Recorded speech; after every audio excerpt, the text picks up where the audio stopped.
नमस्कार, सी न्यूज़ भारत देख रहे हैं आप। मैं हूं अखिलेश पांडे। वक्त हो चुका है न्यूज़ बुलेटिन का।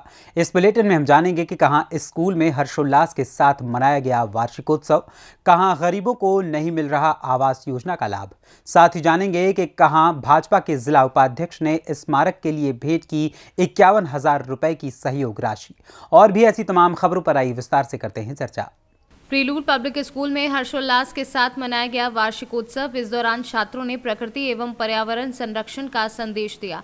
वार्षिकोत्सव की theme nurture the nature let's go green के अंतर्गत मनमोहक रंगारंग सांस्कृतिक कार्यक्रमों की प्रस्तुति की गई, जिसमें नर्सरी से कक्षा 12 तक के छात्रों की भागीदारी रही। मुख्य अतिथि पद्मश्री सम्मानित भारत भूषण त्यागी तथा विशिष्ट अतिथि अशोक ठाकुर रहे।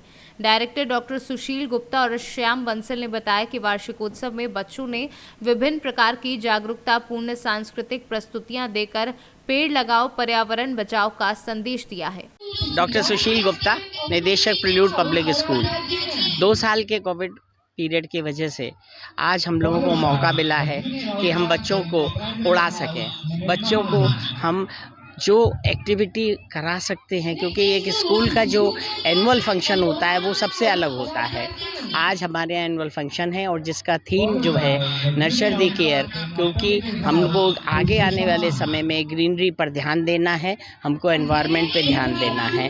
मुझे इसके साथ साथ बताते हुए ये बहुत खुशी हो रही है कि आज के जो मुख्य अतिथि हैं वो हिंदुस्तान ने उनको पद्मश्री अवार्ड दिया है, भारत भूषण त्यागी जी, और साथ में गेस्ट ऑफ ऑनर जो कि अशोक ठाकुर जी हैं, जो उनका अलग ही एक तरीका है अपने स्कूल चलाने का और बच्चों को शिक्षित करने का। आगरा से सीनू संवाददाता अनुज उपाध्याय की रिपोर्ट। खबर पश्चिम चंपारण के बेतिया से है, जहां नरकटियागंज शिकारपुर पुलिस ने देर शाम बाइक की डिक्की में रखे विदेशी शराब के साथ एक कारोबारी को रंगे हाथों पकड़ा है। वहीं एक अन्य को पूर्व के शराब मामले में फरार चल रहे व्यक्ति को भी पुलिस ने गिरफ्तार किया है। गिरफ्तार दोनों में एक की पहचान हरपुर निवासी उमाकांत शाह और दूसरे की पहचान नगर के पुरानी बाजार निवासी देवीलाल धाकड़ उर्फ बहिरा धाकड़ के रूप में हुई है। बेतिया से सीनू संवाददाता विनोद कुमार की रिपोर्ट।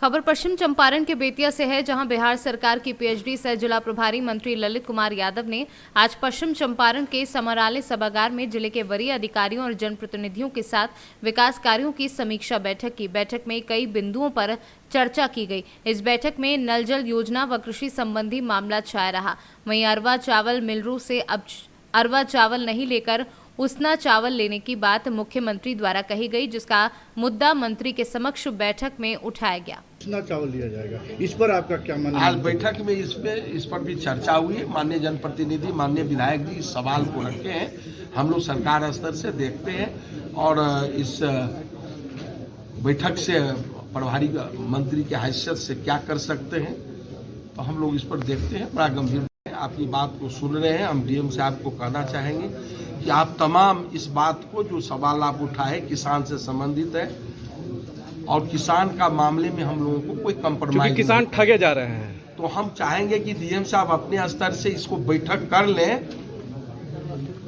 किसान से जो खाद से संबंधित है, खाद का जो किल्लत है, दूसरे राज्य से क्यों ला रहे हैं लोग, हमारे राज्य में क्या कठिनाई है, तो होलसेलर साहब इसको जो जिला कृषि पदाधिकारी है इसके साथ बैठक कर लेंगे। होलसेलर रिटेलर को नहीं दे रहे हैं जो सरकारी रेट पे है दाम, और जबकि कागज पे जो चालान जाता है वो सरकारी रेट के अनुसार भरा जाता है और रिटेलर से अधिक पैसा लिया जाता है होलसेलर द्वारा। आप जितनी भी बात उठा रहे हैं, जिला पदाधिकारी इसको अलग से किसान से संबंधित चूंकि मामला है, तो डीएम साहब इसको बैठक बुला लेंगे और हम चाहेंगे किसान के भी कुछ प्रतिनिधि को बुला लें और कृषि पदाधिकारी को बुला लें, जनप्रतिनिधि को बुला लें, और जो भी समस्या है उस समस्या का निदान कैसे होगा, इसके लिए कोई दोषी है तो उन पर कार्रवाई हो। डीएम साहब ये सुनिश्चित करेंगे, बहुत जल्द करेंगे।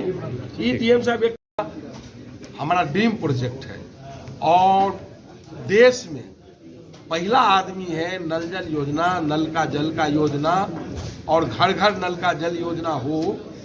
ये बिहार के मुख्यमंत्री नीतीश कुमार जी का ये ड्रीम प्रोजेक्ट और उनकी सोच है और इसी को अनुकरण पूरा देश कर रहा है। तो नल जल के क्षेत्र में शिकायत कुछ जरूर है, हम आपके बात से हम सहमत हैं, लेकिन हम समाधान भी करेंगे उतना ही जल्दी जितना ही आपका जिज्ञासा है कि नल जल योजना में गड़बड़ी है, उतना ही सरकार आदरणीय मुख्यमंत्री नीतीश कुमार चिंतित हैं। चाहे किसी भी बात का नल जल योजना हो, पीआरडी का हो, पीएचडी का हो या नगर विकास विभाग हो, समेकित रूप से सारे चीज को इस पर माननीय मुख्यमंत्री जी ध्यान दिए हुए हैं और एक जगह से कोशिश कर रहे हैं कि सारे नल जल योजना को अभी जो थोड़ा सा पीएचडी कर रहा है या पीआरडी कर रहा है या नगर विकास कर रहा है, हम लोगों के बीच में भी जानकारी लेनी पड़ती है। आप लोग का हम लोग आरवा राइस मिलर हैं। हम लोग का उद्योग लगा हुआ है, पहले से वर्षों से कार्य करते आ रहे हैं। इस साल भी पूर्व की भांति हम लोग को रजिस्ट्रेशन कराया गया अरवा चावल लेने के लिए, लेकिन अकस्मात हमारे मुख्यमंत्री जी द्वारा समीक्षा बैठक में कहा गया कि नहीं, इस साल उसना चावल लेंगे, उसी मिलर को ध्यान देना है। इसीलिए हम लोग प्रयास में है कि हम लोग भी अरवा चावल दें, जिससे नहीं होगा तो हम लोग भी व्यापार बंद हो जाएगी और सारे बेरोजगार हो जाएंगे। आप लोग क्या चाहते हैं? हम लोग का उसना भी ले, अरवा भी ले, जैसे पूर्व की भांति लिया जा रहा था वैसे ही मतलब वैसे अब उसना का हुआ, लेकिन हमारे जिला में ज़्यादा अरवा चावल खाने वाले लोग हैं। रैक से भी अरवा चावल मंगाया जा रहा है। यहाँ पर सटे यूपी में अरवा चावल प्रोक्योरमेंट होता है, झारखंड में भी अरवा चावल प्रोक्योरमेंट होता है। इसीलिए हम लोग को भी अरवा चावल गिराने का मौका दिया जाए। बेतिया से सी न्यूज़ संवाददाता विनोद कुमार की रिपोर्ट। मामला कुलपहाड़ में आयोजित समाधान दिवस का है, जिसमें कुछ पीड़ित व्यक्तियों में से ही हीरालाल एवं अन्य लोगों ने ग्राम प्रधान अजनर नन्हे राम समेत वीडियो पर भी आरोप लगाते हुए समाधान दिवस में प्रार्थना पत्र देते हुए अवगत कराया कि हम लोग पात्रता की श्रेणी में आते हुए भी आवासीय योजना का लाभ नहीं ले पा रहे हैं तथा हम लोग अत्यंत गरीब हैं। आखिर हमें प्रधानमंत्री आवास योजना का लाभ कब मिलेगा? तहसील दिवस प्रभारी ने उपरोक्त पीड़ितों को न्याय का आश्वासन दिया है तथा जांच कर संबंधित अधिकारी को दिशा निर्देश भी दिए हैं। क्या नाम है महोदय? आज कहाँ आए थे आप? तहसील में। तहसील में काय के लिए आए थे तहसील? वो आवास के लिए आए थे, वो कोई प्रधान सुनता नहीं है। कई बार जा चुके, कभी बोली आवास में बोली चलता है, वो नहीं आया है, साइड चल रही है। कहाँ के रहने वाले हो? आज रह गए। तो प्रधान जी को बताया? कई बार हुआ है, प्रधान 5 बार हुआ है। कौन है प्रधान? नन्हे राम। क्या कहते हैं? कहते हैं साइड नहीं खुली। साइड नहीं खुली। आप कहाँ से आगमन हुआ आपका? आगमन अजनर से हुआ। आप भी अजनर के हो? क्या है आपका मामला? तहसील में ये आवास के लाने आए हैं। हाँ। अब हमारे मकान नहीं है, रहने के लिए हम किराए से रहते हैं। मकान बना भला, लेकिन थमना लगे, दोनों कच्चे हैं, खबरा छड़ी। कभी प्रधान को बताया? हाँ बताया है, कई बार बताया उसको। क्या कहते हैं प्रधान जी? वे कहते हैं अबे साइड नहीं चल रही है। साइड नहीं चल रही है। तो आज कहाँ आए थे? आज तहसील आई थी। तहसील में दिया प्रार्थना पत्र? दे दिया प्रार्थना पत्र। कहाँ कहाँ प्रार्थना पत्र दिया? यहाँ दिया, कहाँ बोला? मैडम के पास दिया है और एसडीएम के पास दिया है। क्या चाहते हो अब आप? हमारा आवास बनना चाहिए बाबू। आवास बनना है। आवास के पात्र हो आप? हाँ पात्र है। खेती कितनी है? खेती हमारे कुल में है 4.25 बीघा कुल मात्र। और मकान कैसे बने हैं? मकान सब दोनों खपरेल हैं। खपरेल हैं। हाँ, ब्लाक गए हो कभी? दोनों के म्याई बड़े टूटे हैं। ब्लाक गए हो कभी? ब्लाक नहीं गए। ब्लाक नहीं गए हो? ठीक है। महोबा से सी न्यूज़ संवाददाता सुरेंद्र कुमार निराला की रिपोर्ट।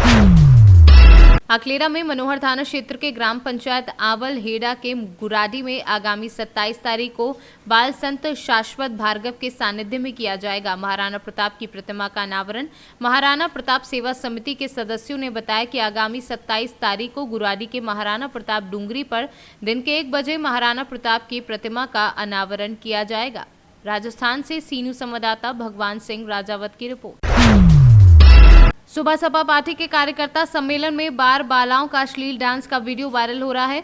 मनियर थाना क्षेत्र के चंदू पाकड़ स्थान पर भीड़ जुटाने के लिए बार बालाओं का अश्लील डांस कराया गया, जिसके मुख्य अतिथि ओम प्रकाश राजभर थे। चेयरमैन पद प्रत्याशी रविंद्र हट्टी द्वारा भीड़ न जुटने पर बार बालाओं से अश्लील डांस कराकर भीड़ जुटाई गई।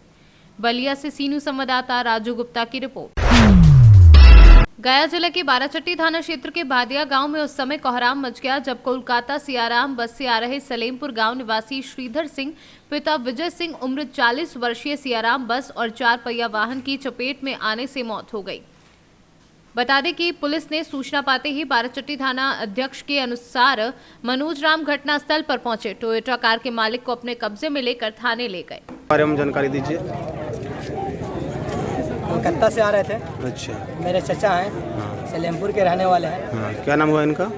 नाम हुआ सिद्धार्थ के, कुछ नाम हुआ सिद्धार्थ श्रीधर सिंह। तो ये आ रहे थे भदिया से, भदिया क्रॉस कर रहे थे। कलकत्ता से बस कौन बस से आ रहे थे? आराम से आ रहे थे। अच्छा। इसके बावजूद ये गाड़ी वाला आया, हाँ। इनको घसीटते हुए बॉर्डर पर लेके चला आया। अच्छा। इसी कारण से दर्दनाक मौत हो गई। अच्छा। इनका उम्र तकरीबन कितना होगा? क्या बोल रहे हैं? इनका उम्र कितना है? 40-45 के लगभग होगा। इनका बाल बच्चे कितने हैं? इनका बाल बच्चे 2 हैं, 2 गो बेटा है, 1 बेटी है। अच्छा। उनका नाम एगो का आकाश है, एगो का चंदन है, और बेटी का नाम कविता है। शादीशुदा है। अच्छा। हमें सूचना प्राप्त हुई कि अपना नाती का बर्थडे मनाने के लिए आ रहे थे। नाती का बर्थडे मनाने के लिए आ रहे थे। हाँ। इसी बावजूद दर्दनाक मौत हुई। क्या नाम हुआ आपका? मेरा नाम हुआ विक्रम सिंह, मैं इनका भतीजा हुआ। बिंदा के रहने वाले हैं। तो आप क्या चाहते हैं सरकार प्रशासन से? क्या से चाहते हैं हमको मुआवजा फुल मिले। अच्छा। इसके बावजूद ये गाड़ी लेके जाएं। अच्छा। ये गाड़ी को जाने नहीं देंगे। अच्छा। इसके लिए कुछ भी हो जाए। ठीक। जब मुआवजा हमको फुल पेमेंट, हमको जितना मांग है 12 लाख 14 लाख जो मांग हो मेरे को, हमको मिल जाएगी। उसके बाद ही गाड़ी को हम जाने देंगे। तो देगा ही देगा उसको जाने। ठीक है। गया से सीनू संवाददाता राहुल कुमार भारती की रिपोर्ट। योगी राज में दबंगों के हौसले लगातार बुलंद हैं। शेरपुर कला में खेत पर पशुओं के लिए चारा लेने जा रहे चाचा भतीजे पर गांव के ही दबंगों ने जान से मारने का प्रयास किया है। गांव के ही दबंग लल्ला पुत्र कुदरतुल्ला जीशान व भूला पुत्र लल्ला पर जान से मारने का आरोप है। पीड़ित युवक गयासुद्दीन का भतीजा था। साथ में पीड़ित के भतीजे अरसलाल ने अपनी आंखों से देखा पूरी घटना को। पीड़ित पर घात लगाए बैठे दबंगों ने धारदार हथियारों से जानलेवा हमला किया है। मामले की जानकारी परिवार वालों को मिलने के बाद आनन फानन में सीएचसी लेकर पहुंचे, जहां पीड़ित की हालत गंभीर होने पर डॉक्टरों ने जिला अस्पताल के लिए रेफर कर दिया। अब देखना है कि दबंगों पर आखिर पुलिस क्या कार्यवाही करती है। बेटा क्या नाम है तुम्हारा? अरसलान। क्या हुआ था तुम्हारे चाचा के साथ में? हम लोग पैरा बांधने गए थे। हाँ। उधर से आ रहे थे तो जिशान और भोला गन्ने में बैठे थे और लल्ला बाका लेके खड़ा था। जे लोग गन्ने में निकले, इन लोगों ने रोका, कहीं रुक, चाचा हमारे रुक गए। इन लोगों ने लाठी चलाना शुरू कर दी, फिर उन्हें मार दिया। जब वो बेहोश पड़ गए तो उन्हें हिच के भोला कई करिया लग रही मर गया। जिसान ने कही अभी ना मारा, लग रही बेहोश है, कई मार के इसे फेंक दो गन्ने में। जब गन्ने में घसीट के डाल दिया, फिर हमारा अपटाई के एक लाठी मारी। क्या नाम है तुम्हारे चाचा का? गयासुद्दीन। तो तुम्हारे चाचा कहाँ कहाँ चोटें आई हैं? पैर में आई और दोनों हाथों में आई और पीठी में मारी। कहाँ के रहने वाले हो तुम? शेरपुर के। क्या नाम है तुम्हारे पापा का? शमीउद्दीन खान। क्या नाम है आपका? सामिया बेगम।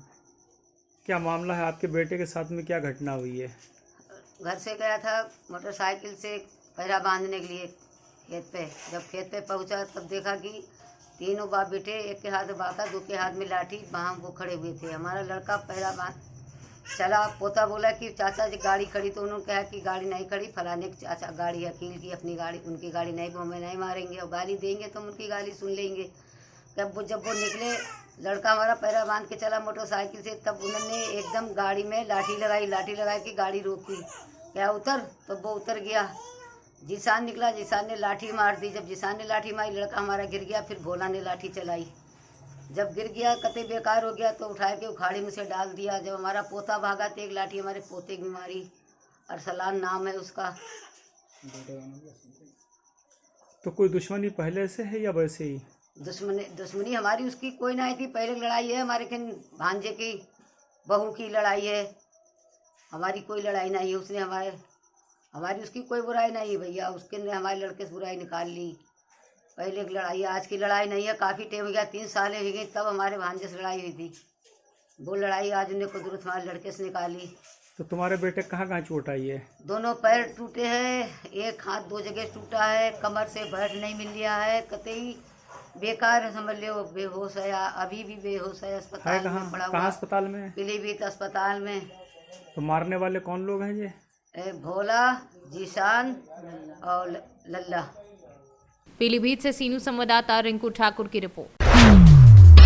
जनपद प्रयागराज में चलाए जा रहे यातायात नियमों का अनुपालन करवाने के लिए वरिष्ठ पुलिस अधीक्षक प्रयागराज के निर्देशन में आज जमुना पार क्षेत्र में एसपी जमुना पार सौरभ दीक्षित, क्षेत्राधिकारी करछना अजीत सिंह चौहान के नेतृत्व में थाना प्रभारी नैनी के साथ पुलिस टीम ने आज लेप्रोसी चौराहे के पास 2 पहिया और 4 पहिया वाहनों को यातायात नियम के बारे में जागरूक करते हुए एक अनोखी पहल की है।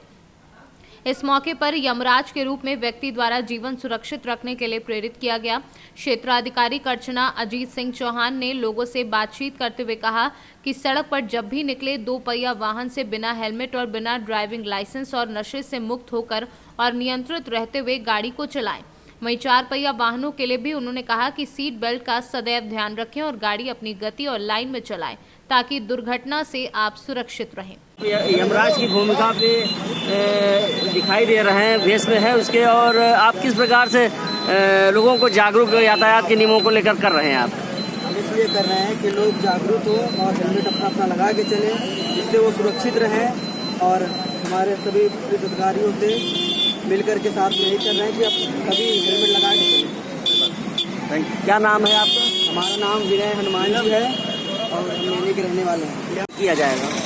जन सामान्य के बीच यातायात नियमों का पालन करवाने और उसका अवेयरनेस के लिए एक मुहिम चलाई गई है और अभी तो लेप्रोसी चौराहे पे अभियान चलाया जा रहा है और दिन दिन अलग अलग चौराहों पे ट्रैफिक रूल्स के अवेयरनेस का स्कीम चलाया जाएगा। जागरूकता कार्यक्रम में ये क्या क्या मतलब किया जा रहा है? किस प्रकार से लोगों को जागरूक कर रहे हैं? तो उनको पहले समझाया जा रहा है और गुलाब का फूल देके उन्हें अवेयर किया जा रहा है कि उन्हें यातायात के नियमों का पालन कराना चाहिए और बाद में हमारे द्वारा इनका चालान भी किया जाएगा और डिफरेंट थ्योरी का भी इस्तेमाल किया जाएगा। प्रयागराज से सीनू संवाददाता मंगला प्रसाद पटेल की रिपोर्ट। मध्य प्रदेश के रीवा जिले में एक ऐसी घटना सामने आई जिसमें समान थाना क्षेत्र अंतर्गत पीके स्कूल के पीछे रहने वाले उच्च शिक्षा विभाग के अतिरिक्त संचालक पंकज श्रीवास्तव के यहां दर्जन भर लोगों ने घुसकर गाली गलौज करते हुए घर में लगे बिजली के मीटर को तोड़वा डाला और घर में रखा सामान ने जला दिया। इसके साथ ही घर में रखे 20 से 25 फीट के हरे भरे पेड़ भी काट डाले। अपने ही घर का हरा पेड़ काटने के लिए शासन प्रशासन की अनुमति चाहिए तो दूसरे के घर का हरा पेड़ कोई कैसे काट सकता है। दिन दहाड़े हुई इस घटना से पूरे मोहल्ले में जहां सन्नाटा पसरा है, वहीं पुलिस ने संबंधित मामले में अब तक कोई कार्यवाही नहीं की है। क्या घटनाक्रम है? घटनाक्रम यह है कि 11 अक्टूबर को हमारे बगल में रहने वाले रमा निवास शर्मा और नगर निगम के सब इंजीनियर मनोज सिंह अपने साथ 8-10 लोगों को लेकर के हमारे बाउंड्री में लगभग 11:30 बजे प्रवेश किया और उसके बाद मुझसे कहा कि मैं ये दोनों पेड़ काटूंगा। मैंने जब मना किया तो उन्होंने कहा कि नहीं, मुझे ये पेड़ काटना है, अगर तुम विरोध करोगे तुमको भी काट दूंगा ये पर। और उसके मेरे साथ धक्का धुक्की किया, गाली गलौज किया और उसके बाद पेड़ काटना शुरू किया। पहले उन्होंने मुनगा का पेड़ काटा, उसके बाद इसका पेड़ काटना। आधा जब पेड़ काटा था तो मेरे फ़ोन आने लगे भोपाल से, मुझे अपने दायित्व का काम करना था सरकारी, इसलिए मैं जब चला गया अपने कार्यालय। जब वहाँ शाम को 5 बजे लौटा तो उस समय तक पूरे दोनों पेड़ों को इन्होंने काट दिया था और उसके बाद सब ढो के ले गए थे। लास्ट में 2-3 ढोका ढोते हुए मुझे दिखाई दिए। जब मैंने उनसे रोका, कहा कि ये सब कहाँ ले जा रहे हो, क्यों ले जा रहे हो, क्यों पूरा पेड़? उन्होंने कहा कि रमा निवास शर्मा और मनोज सिंह ने कहा कि नहीं, ये सब काट के ले जाओ, सब तुम्हारा है। इस प्रकार से इन्होंने गुंडागर्दी किया। चल मैं जब अंदर बाउंड्री में आया तो यहाँ पर पूरे 3 मीटर टूटे हुए थे, पूरे तार टूट के गिरे हुए थे। यहाँ पर जो हमारी सामग्री रखे हुए थे, फरुआ था, कुदाली था, बाल्टी थी, मग था, ये सब रस्सी थी, सब को ढो कर के ले गए यहाँ से। और ये खुलेआम उन्होंने डकैती डाला रमा निवास शर्मा ने और मनोज सिंह और उसके आए हुए 8-10 साथियों ने।